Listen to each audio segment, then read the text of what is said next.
Vous êtes sur RTL. RTL Matin, 7h, 9h30. Avec Yves Calvi. Vous savez quoi, nous sommes jeudi matin. Bonjour Laurent Gérard. Bonjour Yves. Bonjour mademoiselle Jade. Bonjour Monsieur Calvi, bonjour tout le monde.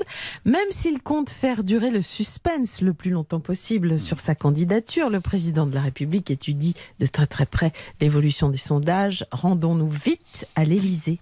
Emmanuel, viens donc te coucher. Demain, on a Stéphane Bern qui vient déjeuner. Il va encore nous bassiner avec ses habits en ruine. Il faudra être bien réveillé, hein. Mais Brigitte, regarde Éric Zemmour. Il fait des débats tous les jours et toutes les nuits, sur toutes les scènes. Il est formidable. Un cavalier qui survit hors de la nuit, court vers l'aventure au galop. Son nom, il le signe à la pointe de l'épée d'un Z qui va dire Zemmour. Zemmour, Zemmour. Regarde, les équipes face à moi. Zemmour, Zemmour. Vainqueur, il l'est à chaque fois. Oh là là là là, ça me rappelle la unité à voix avec Bernard Gollet le samedi après-midi. Oh oui. Mais c'est vrai que ce Zemmour est un excellent débatteur, hein, qui sait très bien dramatiser le débat. C'est pour ça que je vais t'inscrire à une masterclass de théâtre pour que tu apprennes toi aussi à dramatiser les choses. Ok Goglet, appelle le cours Sacha Guitry. Ok Brigitte, j'appelle Pierre Arditi.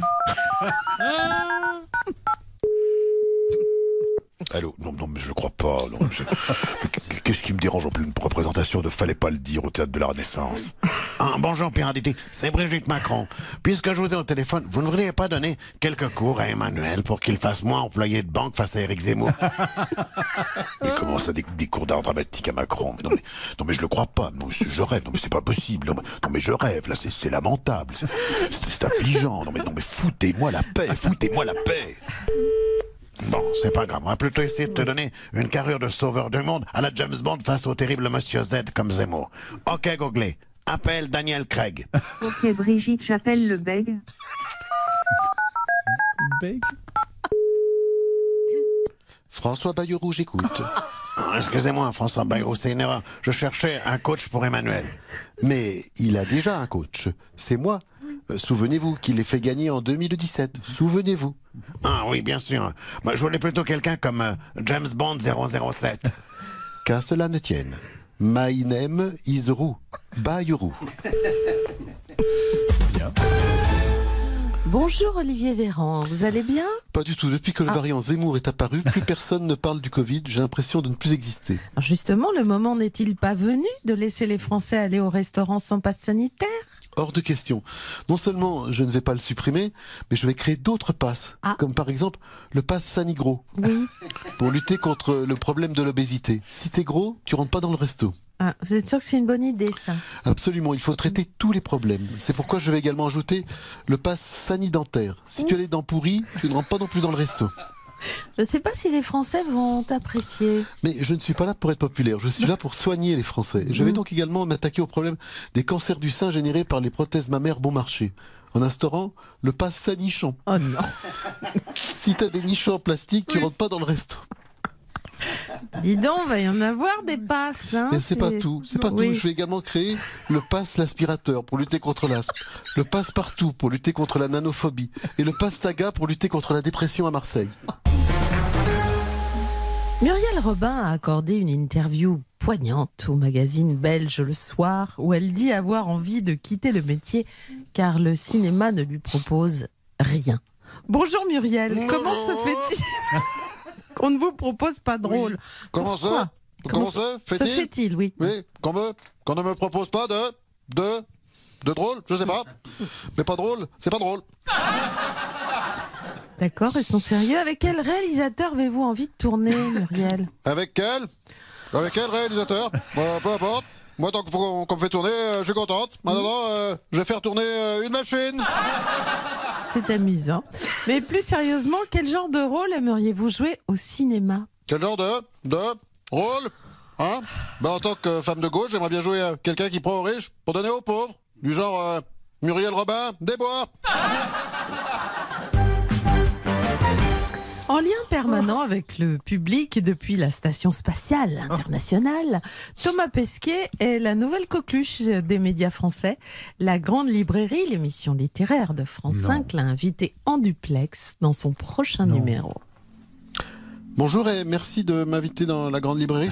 C'est vraiment un plaisir pour moi de vous parler de mes livres préférés. Ah ben non mon gars, tu t'es gouré. Ici t'es pas à la grande librairie, t'es à la grande enculerie. Allez hop, générique.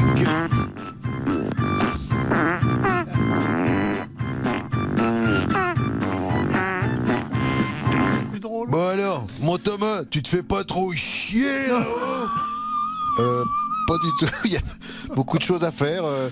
Ce matin, par exemple, j'ai fait une expérience sur le comportement des liquides en apesanteur avec mon collègue russe Ivan Masturbov. Ah d'accord, c'est pas la station spatiale, c'est la station faciale, hein.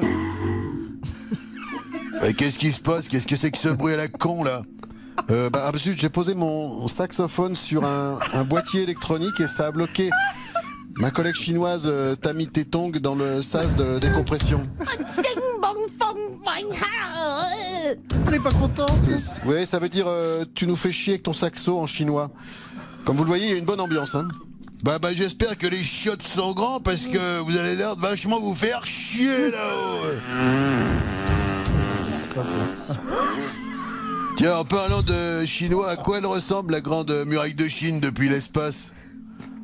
On la voit bien, mais vue d'ici, elle est quand même vachement plus petite que ma bite. Ce matin, en faisant pipi, je me suis dit, ma bite, c'est la grande muraille de Pine. Oh, mais en fait, avec sa tête de premier de la classe, c'est un rigolo le gars, il est marrant le gars. Bon, je vous laisse, faut que j'aille libérer ma collègue chinoise, sinon je sens que ça va péter. Bon ben voilà, c'était Thomas Pesquet en direct de l'espace. La semaine prochaine, je recevrai la candidate écologiste Sandrine Rousseau, qui est tellement perchée qu'elle pourrait elle aussi se mettre en orbite. Et dans orbite, il y a bite. À la semaine prochaine. Je dois enchaîner là. La semaine prochaine, je ne sais pas. C'est pas Oui, bah c'est bon. Allons en paix. 11 Raphaël. ans N'en d'âge, rajoutez que pas. dis-je, 9 ans d'âge mental, 8 ans. Oui. Alors, c'est tant mieux d'ailleurs, hein, c'est pour ça que vous êtes là.